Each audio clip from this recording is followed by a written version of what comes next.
तर शिवतीर्थ निवासस्थानी राज ठाकरे आणि शिंदेंमध्ये डिनर डिप्लोमसी। सदीच्या भेट होती। मला वाटतं याचा राजकीय अर्थ काढण्याची काहीच आवश्यकता नाही। राजसाहेबांनी विचारणा केली कसं काम चाललेलं आहे, सरकारचं कसं चाललंय, मुंबईतले रस्त्यांची कामं कशी चालली आहेत आणि एकंदर काही विकासाच्या बाबतीत देखील चर्चा झाली। पण राजकीय चर्चा कुठलीच झाली नाही।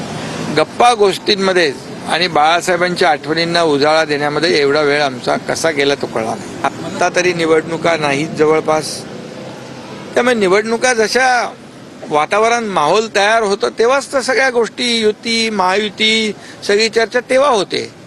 पण आज कुठली महायुती किंवा युतीच्या बद्दल चर्चा नव्हती। केवळ आणि केवळ ही सदिच्छा भेट होती आणि बाळासाहेबांच्या आठवणी मी पुन्हा एकदा सांगतो की एवढ्या मनमोकळेपणाने त्या आठवणींना उजाळा दिला की खरंच आम्ही पुन्हा त्या काळात गेलो।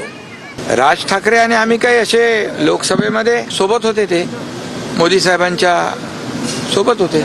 आमचे विचार मिळते जुळते आहेत, त्यामुळे विरोधकांना चिंता करण्याचं कारण काय? त्यांनी काम करावं। घरी बसून निवडणुका जिंकता येत नाहीत, लोकांच्या अडचणी सोडवाव्या लागतात, ते आम्ही करतोय। त्यामुळे आम्हाला काही चिंता निवडणुकांची नाही। काम करणाऱ्या माणसाला निवडणुकांची चिंता नसते। कधी निवडणुका लागल्या तरी सुद्धा आम्ही तयार आहोत।